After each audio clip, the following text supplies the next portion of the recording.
that to group psychology as well, how people are affected by how other people think of them. That's very powerful too. And there's a great example of this here where Bernays talks about how to sell a piano and compares how one might have sold a piano in the past and how the new salesman does it. So let me quote from this. It's quite long, but I think it's very interesting. Quote, "The old-fashioned propagandist, using almost exclusively the appeal of the printed word, tried to persuade the individual reader to buy a definite article immediately. This approach is exemplified in a type of advertisement which used to be considered ideal from the point of view of directness and effectiveness. You, perhaps with a finger pointing at the reader, buy O'Leary's rubber heels now. The advertiser sought, by means of reiteration and emphasis directed upon the individual, to break down or penetrate sales resistance. Although the appeal was aimed at 50 million persons, it was aimed at each as an individual. The new salesmanship has found it possible, by dealing with men in the mass through their group formations, to set up psychological and emotional currents which will work for him. Instead of assaulting sales resistance by direct attack, he is interested in removing sales resistance. He creates circumstances which will swing emotional currents so as to make for purchaser demand. If, for instance, I want to sell pianos, it is not sufficient to blanket the country with a direct appeal, such as, you, buy a Mozart piano now. It is cheap. The best artists use it. It will last for years. The claims may all be true, but they are in direct conflict with the claims of other piano manufacturers and indirect competition with the claims of a radio or a motor car, each competing for the consumer's dollar. What are the true reasons why the purchaser is planning to spend his money on a new car instead of on a new piano? Because he has decided that he wants the commodity called locomotion more than he wants the commodity called music? Not altogether. He buys a car because it is at the moment the group custom to buy cars. The modern propagandist therefore sets to work to create circumstances which will modify that custom. He appeals perhaps to the home instinct, which is fundamental. He will endeavour to develop public acceptance of the idea of a music room in the home. This he may do, for example, by organising an exhibition of period music rooms, designed by well-known decorators who themselves exert an influence on the buying groups. He enhances the effectiveness and the prestige of these rooms by putting in them rare and valuable tapestries. Then, in order to create dramatic interest in the exhibit, he stages an event or ceremony. To this ceremony, key people, persons known to influence the buying habits of the public, such as a famous violinist, a popular artist, a society leader, are invited. These key persons affect the other groups, lifting the idea of the music room to a place in the public consciousness which it did not have before. The juxtaposition of these leaders and the idea which they are dramatizing are then projected to the wider public through various publicity channels. Meanwhile, influential architects have been persuaded to make the music room an integral architectural part of their plans, with perhaps a specially charming niche in one corner for the piano. Less influential architects will, as a matter of course, imitate what is done by the men whom they consider masters of their profession. They, in turn, will implant the idea of the music room in the mind of the general public. The music room will be accepted because it has been made the thing, and the man or woman who has a music room or has arranged a corner of the parlour as a musical corner will naturally think of buying a piano. It will come to him as his own idea. Under the old salesmanship, the manufacturer said to the prospective purchaser, "Please buy a piano." The new salesmanship has reversed the process and caused the prospective purchaser to say to the manufacturer, "Please sell me a piano," unquote. Absolutely fascinating. So the producer has come to understand the psychology of the person, understand the psychology of the group, and has manipulated that so that those people now desire what the seller wants to sell, such that those prospective customers are now saying, "Please sell me what it is that you're making." And it's been created by the seller themselves. It's absolutely fascinating to see that back in 1928 and to recognise the extent to which that foreshadows the modern world in which we live and suffer these things on a daily basis. Yeah, absolutely. Well, I mean, some of the stuff that Bernays a few of his greatest hits. He's largely responsible for women smoking, or certainly women smoking in public. Smoking in public was a huge taboo, and actually women were risking an arrest if they were seen smoking in public. He organised an event at the 1929 Easter Parade. He arranged for some rich debutantes at a certain time to hold up cigarettes, and he told the press that they were suffragettes, and he came up with the term torches of freedom. Now, of course, a cigarette is a phallic symbol, as a representation of a male part of the anatomy. But put the two together, and this idea of torches of freedom, it's obviously one of those terms which would catch on with people. You know, women have never looked back in terms of smoking. So I don't know if we can hold him completely responsible. That might be a bit too sort of simplistic, but he certainly was influential in that regard. Yeah, and so he was tapping into his uncle's theories, wasn't he, there, by exploiting this phallic dimension here, and also exploiting the idea that people would believe in freedom. So freedom's a good thing, so if something is touted as being a torch of freedom, then how could you possibly be against it? Because if you were to go against it, you'd be against freedom. Absolutely, and of course, you know, what's one of the big symbols of America, you know, Statue of Liberty, she's holding up the torch. And can't deny that he was a clever chap. He was apparently a workaholic as well. I listened to an interview by his daughter, Anne Bernays, who said, you know, he certainly wasn't a conventional father. He wasn't the warmest person. He was just work-obsessed. His work was everything. Another thing, he's also largely responsible for the fact that bacon and eggs is a staple of an American breakfast, and I guess lots of other countries. Because apparently till about the 1950s, I think it was, Americans used to eat a fairly light breakfast, which we'd probably call a continental breakfast now. The Beech Nut Packing Company asked him to publicise bacon and try and increase the sales. And he managed to get a lot of physicians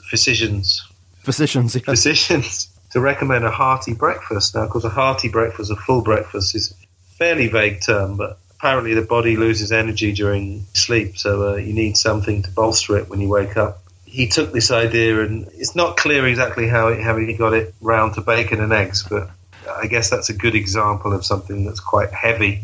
So you take it from the fact that physicians recommend a hearty breakfast to physicians somehow recommending bacon and eggs, and then again, it's now become a staple. It's been a staple for, 60, 70 years now. So. And bacon sales went up at the time, apparently. Yeah, I mean... And this was his idea of the third-party authority, wasn't it? That you appeal to this third party who people recognise as having authority over their lives in some way, and if you can get them on board, then people will just follow suit. Yeah, and I mean, once these things get established, it's very hard to get them unestablished. I mean, another good example, popcorn. I mean, why do people eat popcorn at the cinema? Why do they eat popcorn instead of chocolate?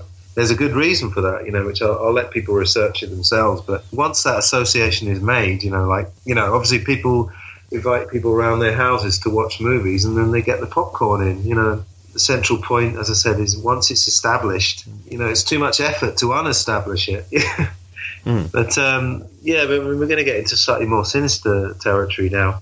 Bernays was very involved in the coup that happened in Guatemala in 1954, and just very briefly, the United Fruit Company was very much in charge of that country, and under the dictatorship they had at that time, they were getting tax exemptions, and they were actually in control of the rail and postal services, which is quite a big deal, for a fruit company to have that much influence in a country. As happened in a lot of places, particularly in Latin America, anyone who was left-leaning socialist was immediately painted as a communist. It didn't really take a lot for Bernays to persuade people that Arbenz, who was the newly elected leader, was a, quote, communist. It's incredible how powerful that word is. Of course, we've got the word terrorist now, but it's another story. Basically, the Dulles brothers, who were extremely shady, I think at that time one of them was head of the CIA and one of them was Secretary of State, they actually had shares in United Fruit. So they had a special motivation to get them back in control. Yeah, they painted Arbenz as a communist, and there was a military coup. This military junta were touted as freedom fighters, stopping the spread of communism. And this, isn't it amazing? This was CIA sponsored, wasn't it? Yeah, that's right. I mean, isn't it amazing how nothing's changed? That last statement I've just made, if you just substitute the word terrorist for communist, I mean, nothing's changed. That's a very good point. I mean, the dark side of this coup is that it triggered basically 40 years of civil war and hundreds of thousands of deaths. That's nothing to be sneezed at. And I mean, Bernays has never really been criticised or held accountable for this, mainly because not many people have ever heard of him. And I did see a clip of him on the David Letterman show as a very old man, shortly before he died. And of course, he was painted as this sort of sweet, eccentric, slightly sly man, always making us buy things we don't need. It was all very light-hearted, but I mean, David Letterman's supposed to be edgy, but he had Tony Blair on there, and it was all smiles and everything. Absolutely no sort of probing of Blair. This was a few years after Iraq, so that's perhaps not unexpected. Basically, Bernays' legacy was tapping into unconscious desires and really just finding gaps in people's lives. And I mean, that's another theme of advertising, is tapping into this emptiness that we never really acknowledge in our lives. There's something missing from most of our lives. Clearly it's there because it's a gap that advertising seems to fill very nicely, Absolutely. I think it's very instructive, actually, to read a very short paper of his called Engineering Consent, just 8 pages long, and it really does tell you quite a lot about the guy. I'll just say a few things about it. He had this phrase, engineering consent, and this was the idea that in order for a modern democracy to function, in his opinion, it was necessary for those people in charge, who were supposedly fit to govern, to, as it says, to engineer the cooperation of the people. And he justifies this as being the kind of thing that's quite acceptable to do in a free society. We are able to use our powers in various ways in a free society, so those who have the power to do such, why should they not exercise that power? It's a free country kind of thing. And he says that, it's necessary to do this because, by and large, people are not very educated, so they can't see the whole picture, so it needs those who are, again, supposedly better placed to tell them how to think. But what I found interesting is that he says even if people were better educated, in fact, he even says if there was a perfect education system, it would still be necessary to tell those people how to think or persuade those people to think in a certain kind of way, which, sort of gives the impression there that he is talking from this very elitist position, because he never calls into question those who are calling the shots, their abilities. They're clearly always right in their decisions. So I think it's quite interesting. Yeah, I'd agree with you. It's very elitist. Okay, Anthony, you said that you'd like to talk about something to do with children and advertising and how they're targeted in various ways. Do you want to share with us what you found out? Yeah, absolutely. I mean, in a way, this is the scariest part of all, because with adults, although we've already agreed that we're all kind of a bit malleable and vulnerable and we should accept that, I mean, with kids, we really are getting into a dark area. And I mean, some of the stuff I've found it's mainly taken from a documentary called Consuming Kids. It was made in about 2008, I think. It's called Consuming Kids, The Commercialization of Childhood. So numbers, first of all, kids spend $40 billion a year. This is in America, by the way. This documentary is all based on America. They're having more and more influence on adult spending, and adult spending totals around $700 billion a year. So is this through the nag factor, which was in that documentary, the corporation? They made a big thing about that. Yeah, that's one of the things. And I wanted to talk about this lovely lady called Lucy Hughes of Initiative Media, who's a co-creator of the nag factor. And they did actually include the clip from the corporation. And Lucy, with a big smile on her face, says something to the effect of, well, I don't know if it's ethical or not, but at Initiative, we're trying to move products. And if we can sell them to kids, then we'll have them as adults for life, and we will have done our job. That's the one. Yes. I was paraphrasing her, but she said that with a big smile on her face. I think really the significant part of this is what happened in the late 70s and early 80s, because till the late 70s, there was actually the Federal Trade Commission actually banned ads to children under 8 years old. They had actually talked about the deceptive quality of it, which I think we'd all agree with, but in 1980, there was a wonderful thing called the Improvement Act. And again, don't you just love these names? So that made everything much better, presumably. Yeah, exactly. Yeah, it's a bit like Operation Iraqi Freedom. It's about as convincing as that. Yeah, and this was passed by Congress with a huge majority. And it said that the Federal Trade Commission no longer had any authority on advertising. And the more I sort of look at modern politics, as the last 30, 40 years, the more that the 80s is really... It seems it really shaped the modern world with all this deregulation. And Ronald Reagan, when he was president, they had a very clever campaign slogan, which was that government is the problem, playing into this thing that the public don't really believe what the government said. So what we got instead of the government was we got corporations, which of course arguably are even worse. this was really the big change that happened. And from there, the floodgates were open, and it was just open house for any kind of advertising to children they feel like. According to this documentary, in the last 30 years, spending of children has grown 35% every single year. It's an astonishing statistic. Yeah, I was just thinking about what you were saying about governments and corporations there, and often people would say psychopaths get into positions of political power. But actually, the observation has been made that corporations themselves function rather psychopathically, actually, because they are legally obliged to make money on behalf of their shareholders, and they will do so, therefore, at all costs, all environmental costs, all moral costs, because they have to. Yeah, that's right, yeah. And of course, this corporate personhood, and in the corporation, this documentary, they did do a psychological study of the corporation and found out that they were psychopaths. Yeah, that's right, yeah. I think one thing that really hit me with that was the fact that they can actually factor in breaking the law. So if it's beneficial to break the law, if it makes money, then they'll say, yeah, that's a cost that we can afford to pay, and they go ahead and break the law and pay the fine. Good business model. Absolutely. And I mean, if the public knew how much corporations paid in fines, they'd be amazed. I mean, I don't have the statistics to hand, but, it's hundreds of millions of dollars in some cases. Yeah, so I mean, this documentary, they just give you a few examples. They talk about how basically everything is branded, and they gave the example of bed sheets or duvets. So these children are basically going to bed with the characters and waking up with the characters. The first thing they see in the morning is this sort of smiley cartoon character looking at them from their duvet. Well, one thing that really occurs to me is that, we had this popular band called One Direction, which, can't bear, but there you go, that's another matter.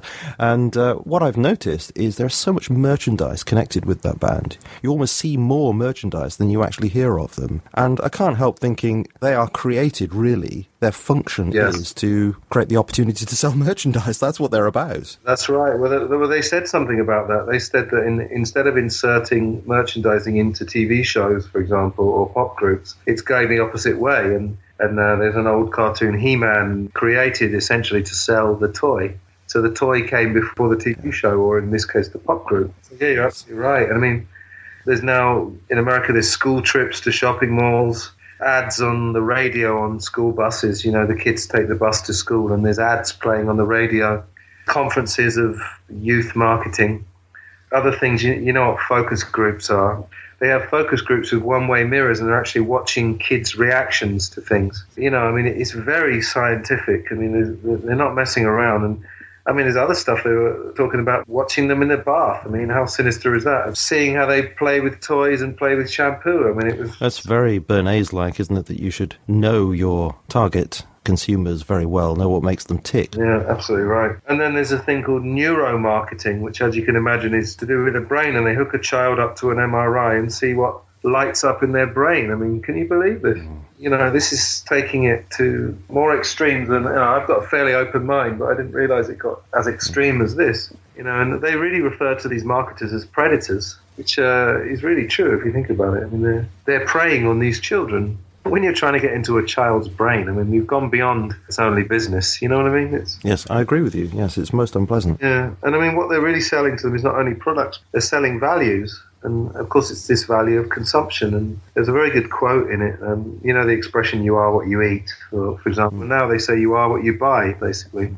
I wonder how these marketers, what exactly is driving them? Yeah. Money, or is it? We've talked before that there seems to be this gap in people's lives that products do fill. They fill, but they don't satisfy. No, well, that's the thing with advertising. The whole thing is that it's putting you within reach of this perfection, but then it always pushes it further and further away. Yes, that's right. Well, it might be worth discussing why this gap exists. Why is this space that always needs to be filled by something, either whether it's food or, Yeah. There are different gaps, aren't there, I suppose? You could go into sort of theological mode and say that I think there's Me as well, with spiritual. Well, yeah. That's right. It's a similar kind of idea that I think we are constitutionally designed with that kind of spiritual gap. From my perspective, I would say that we need to have that consciousness of God in order to be fully human beings. That's what we're supposed to be. And insofar as we push God away from our lives, we're not at home, we're not authentically human, and so we look for other things to fill that. Right. And I'm quite sure that along comes the propagandist to say, well, look, this will fill it. And, there are various other desires that we have that can be exploited. So we want to be liked, well considered, fit into society, etc. And so that can be exploited and used as a way of plugging the wrong hole, as it were, plugging the theological hole. So you can be persuaded to chase a lifestyle and think that you're therefore authenticating yourself, but you're really not, because it's necessary to have this spiritual component to your life.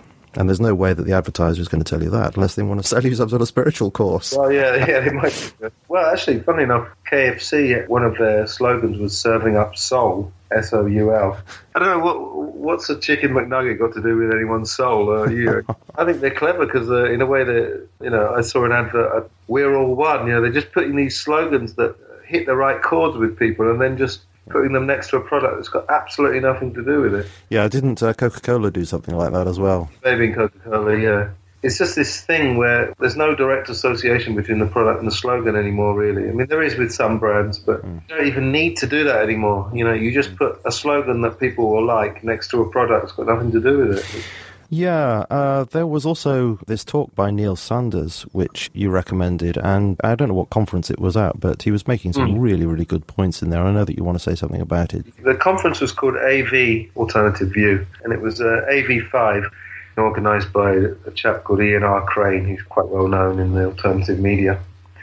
Yeah, Neil Sanders, he had a really good approach. He approached it as a spoof marketing seminar, so he was playing the role of a marketing guy, telling the audience how to manipulate the bewildered herd, as Walter Lippmann would call them. But, I mean, there's some brilliant stuff.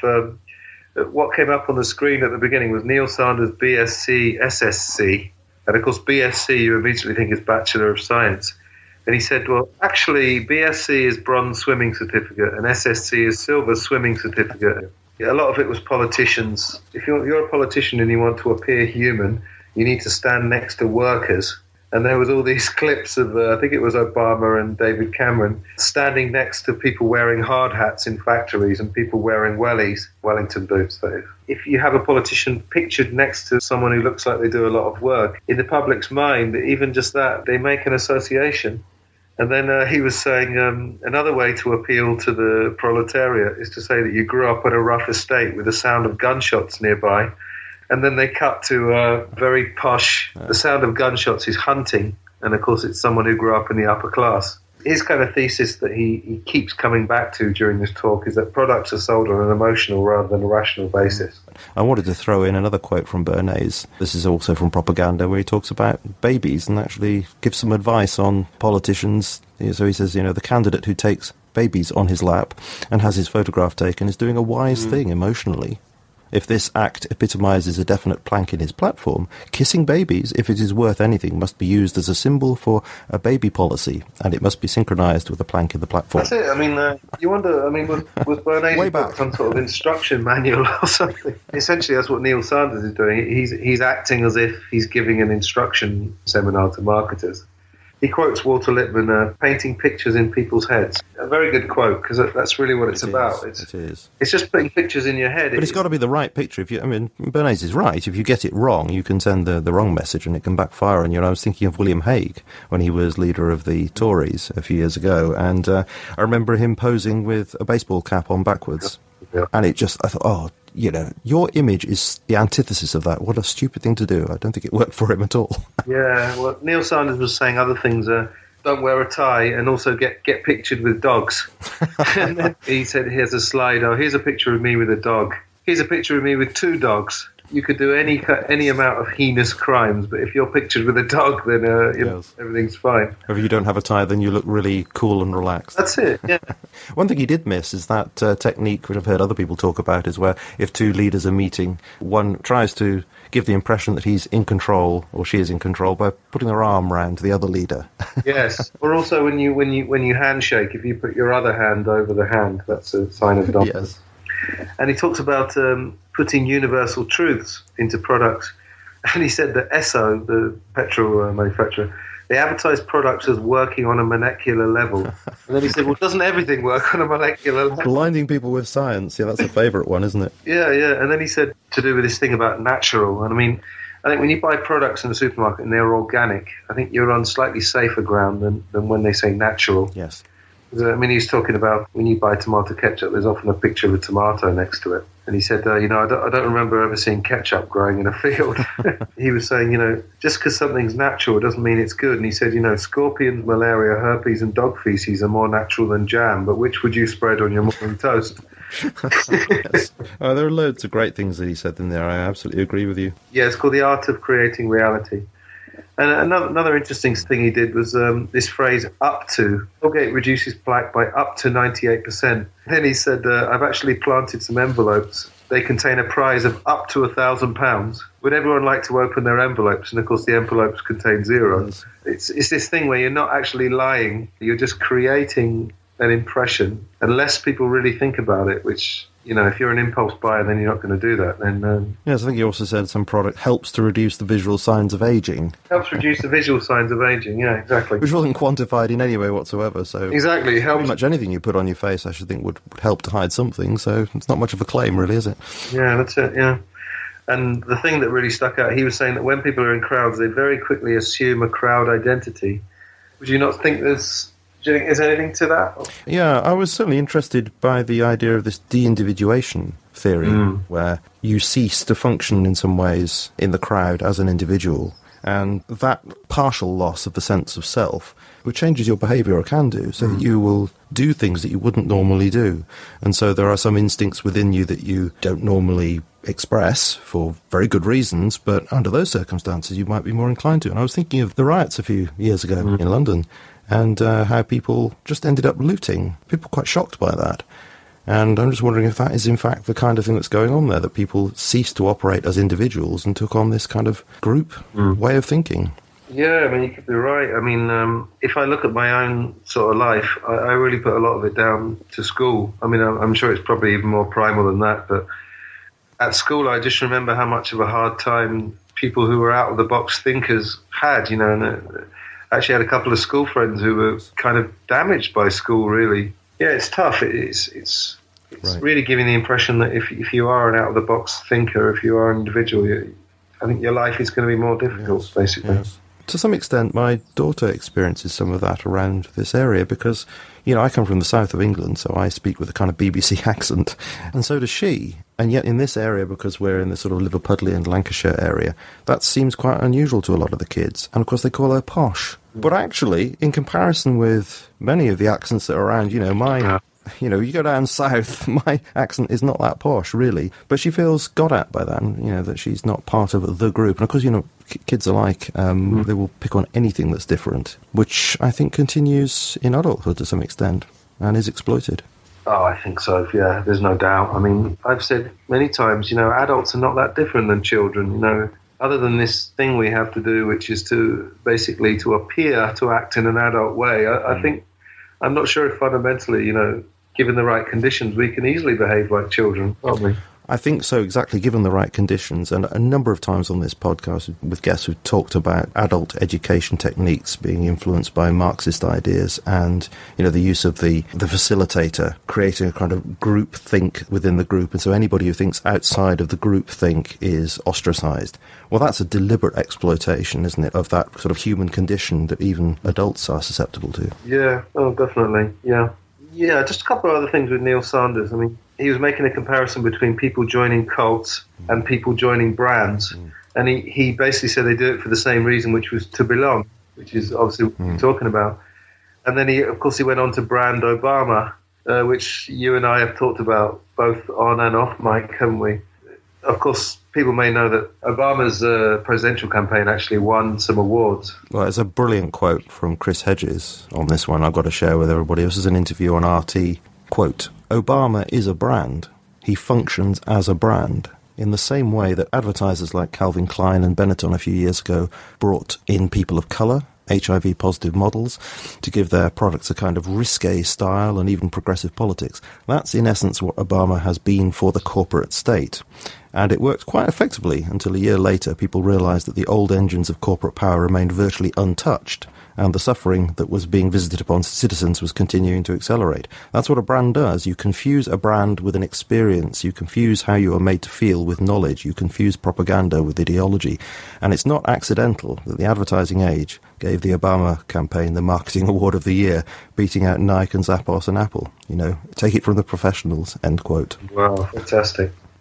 And of course, there is something attractive about having a president who is a person of colour. I've heard so many people say that, and I want to agree. I really want to agree, and yet I can't help thinking, yeah, but he was groomed as the person of colour brand for the corporate state. You can't get away from it. Yeah, it makes me wonder, actually. Hillary Clinton is being touted as some sort of feminist. That's the next thing, isn't it? That's right. Next thing, a female president. Yeah. It's just about pushing buttons, isn't it, and getting the right person, get the votes, and everything seems okay, and the wheels just carry on as they did before. That's it, yeah. Yeah, well done, Chris Hedges. You've got it spot on. Yeah, not wrong, is he? The Neil Sanders talk, I highly recommend that.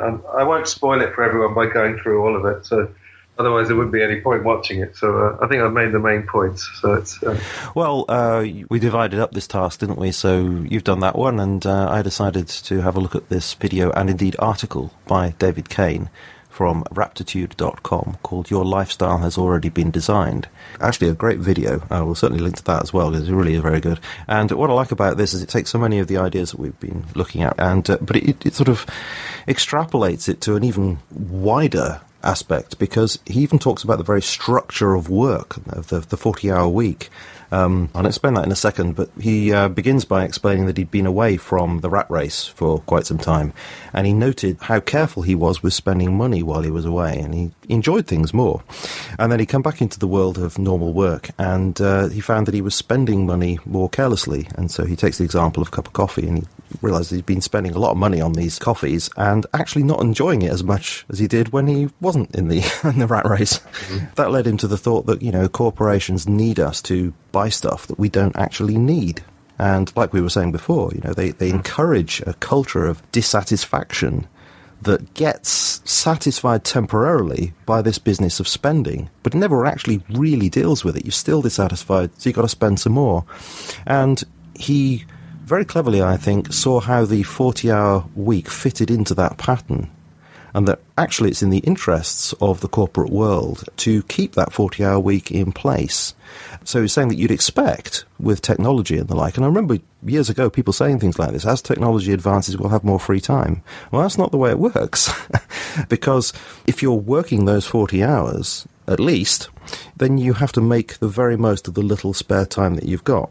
So you actually can't do the really good stuff, the free stuff like reading, walking, writing, thinking, because you just don't have the time to do that. So how do you fill that void? How do you satisfy that desire to sort of express yourself and feel free? Well, what you do have is money. And so that becomes the option. And then you buy goods. So it really is in the interest of corporations to squeeze the amount of free time you have so that you keep this sort of wheel turning round. Little quote here nicely picks this up. Quote, "But the 8-hour workday is too profitable for big business. Not because of the amount of work people get done in 8 hours. The average office worker gets less than 3 hours of actual work done in 8 hours. But because it makes for such a purchase-happy public. Keeping free time scarce means people pay a lot for convenience, gratification, and any other relief they can buy. It keeps them watching television and its commercials. It keeps them unambitious outside of work."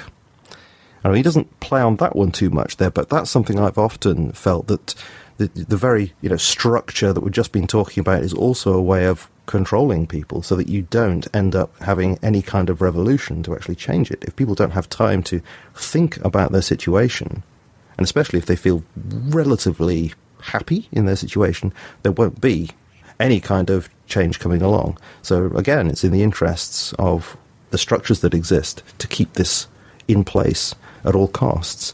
And he makes another very interesting observation, that actually our lack of health, not just our sort of spiritual lack of health, but our physical lack of health is also essential to this process.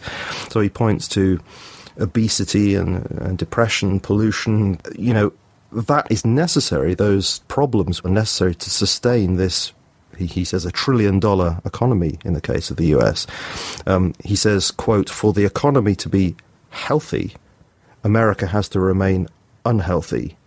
Healthy, happy people don't feel like they need much that they don't already have. And that means they don't buy a lot of junk, don't need to be entertained as much, and they don't end up watching a lot of commercials. End quote. You know, that really spoke to me when I heard him say that. So, I mean, I think that's a brilliant, it's quite a short video, 10 minutes or so. It really is worth looking at and taking in that message. Yeah, I mean, with all this concentration of free time and all this, it's really creating a kind of desperation. As you said, you're dead right that with a 40-hour week, in a way, it's quite desperate. Like you said, you don't do things like meditating and walking because you haven't got time. No. And you can't think. You certainly can't think through the big questions about life. And you might be able to sort of ask the question, what's life about? What's my life about? What's the meaning of the universe kind of thing? But you then can't actually think it through. You certainly can't sort of read big books of philosophy and theology and actually try to think, well, what do I really think about this? Because you just simply do not have the time to do that.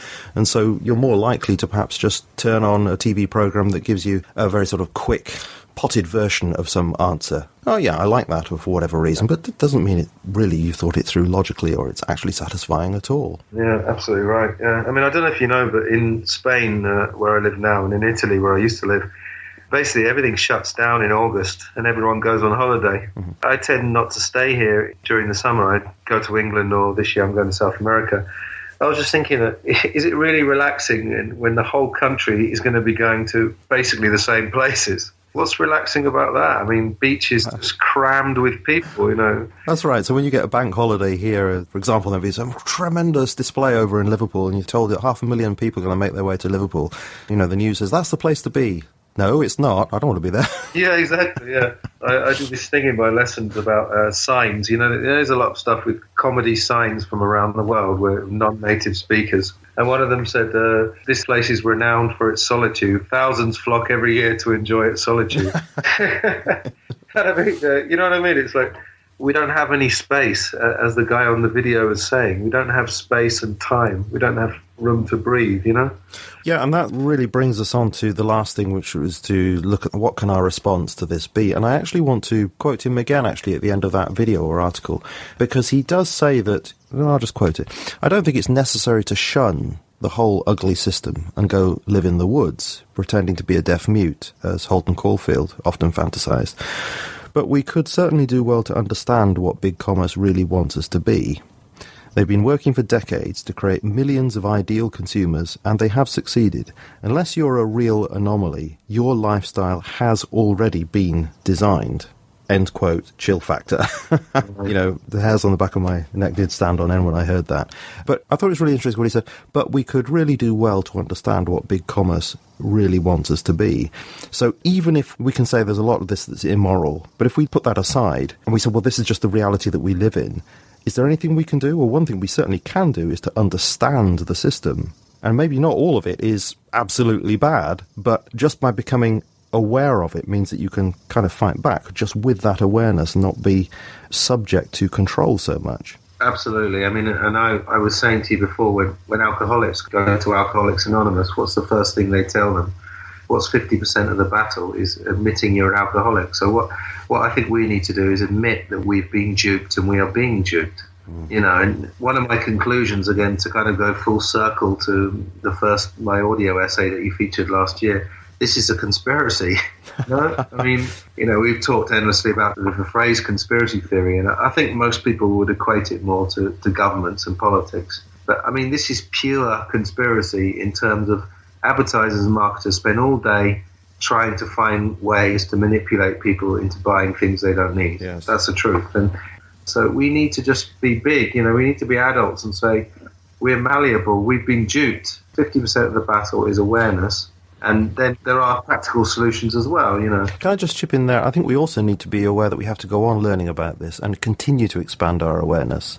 Because, you know, I think it's easy to think, well, we've got the handle on this. But as I said before, we don't really know the extent to which we are being manipulated. And I get the impression that the more we look into this, the more we will find that that's the case. And as I mentioned earlier, the business about the piano that Bernays was talking about in that example, just that one simple thing of people trying to sell pianos, what was actually involved in that example, how it was, you know, you'd have events and you'd involve celebrities. And in terms of conspiracy, if you want to see it that way, that's quite a big conspiracy involving all sorts of people who are just coming into that, and they're not sort of in on the whole plan. They're brought into it for commercial reasons. Well, that's quite a big plan just to sell a piano. So, I think that awareness of ours needs to continue to grow, and we need to continue to educate ourselves and be observant and see more and more ways in which this is happening so that we can be resistant. Absolutely. I think we also need to understand that they're tapping into our unconscious and possibly our subconscious. It's not always easy to make a distinction between subconscious and unconscious, but there's a clear distinction between the conscious mind, which is where most people dwell, essentially, and then the unconscious. And when advertisers and marketers are tapping into our unconscious desires that we're not even aware of, we have to accept the fact that they know more about us than we do. So I think, it's really a two-step process. Become aware and then start doing something about it. And I've got a few solutions if you're interested.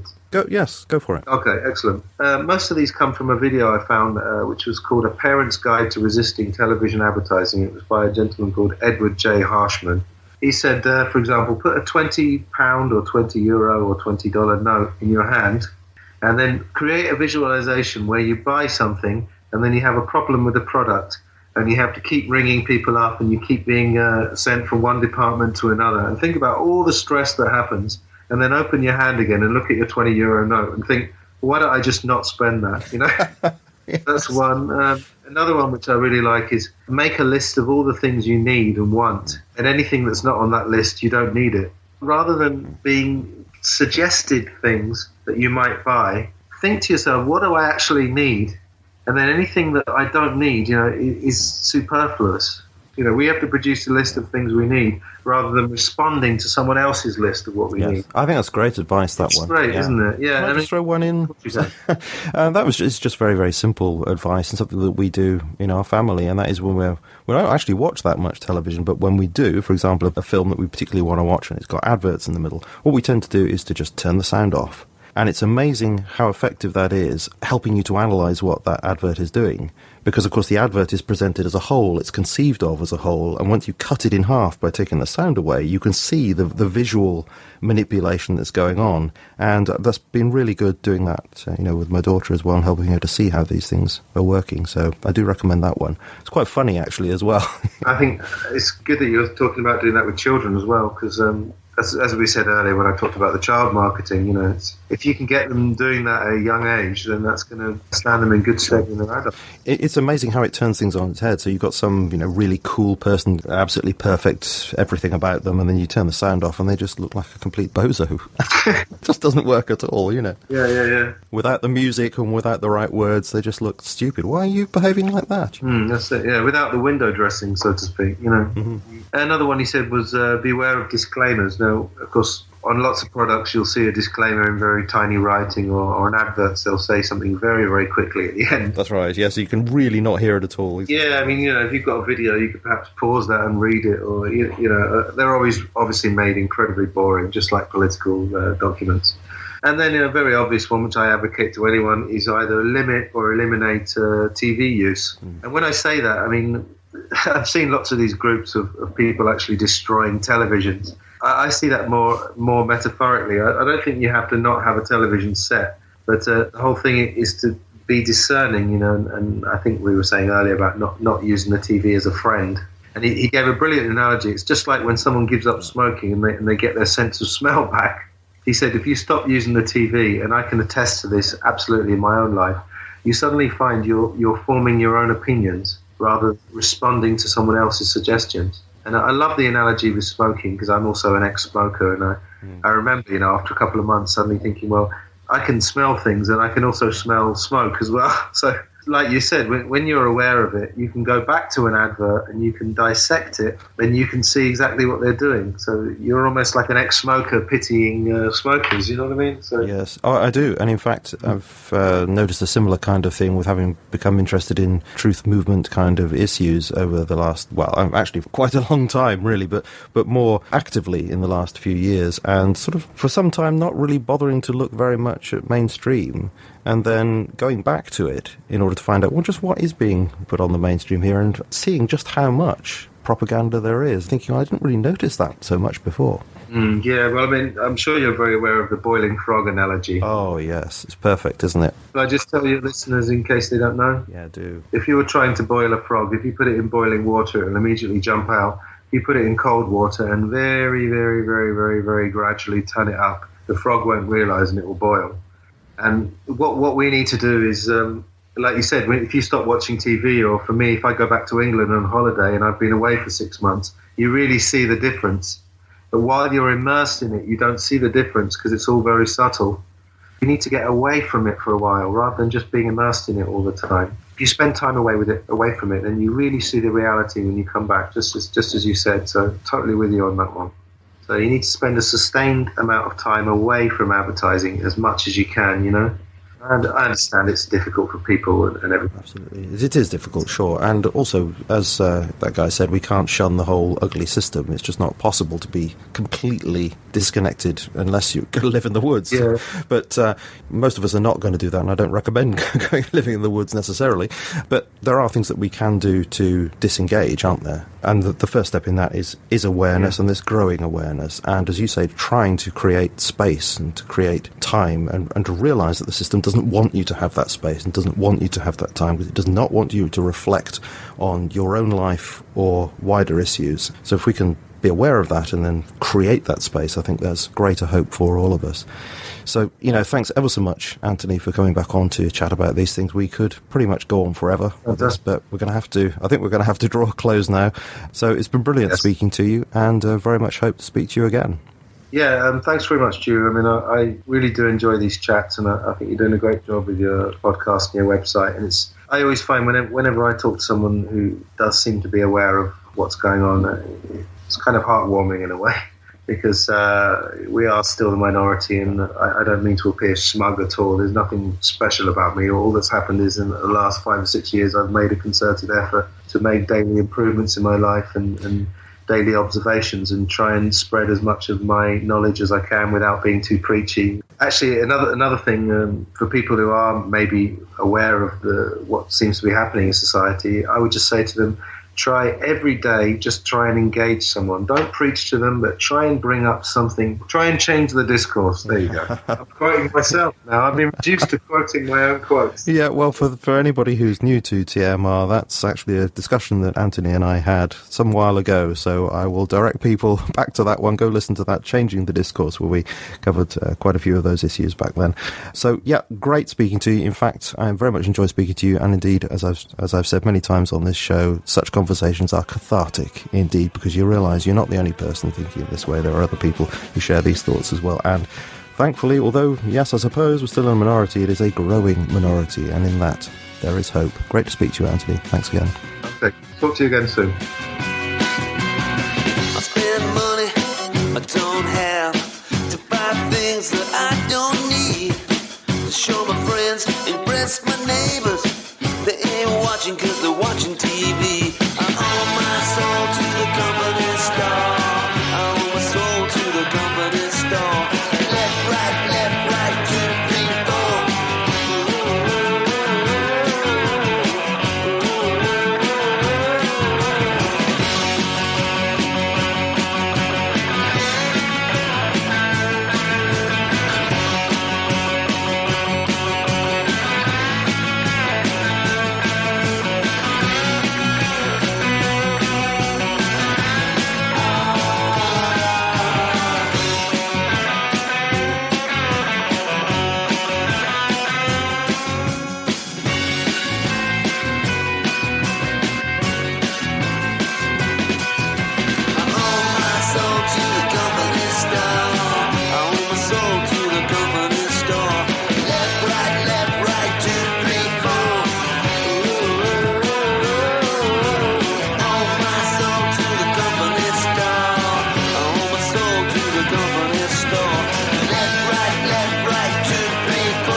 And there you have it, folks.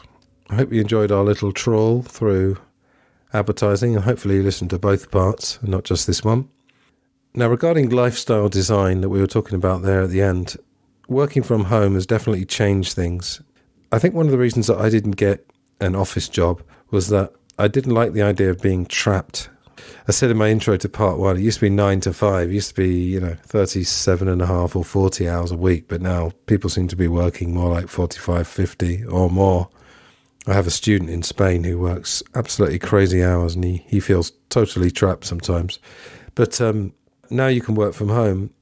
Perhaps you don't get as trapped in this thing where if everyone's working, whatever it is, 9 till 6, whatever it is, everyone's going to the supermarket at the same time, as we were saying, you get trapped.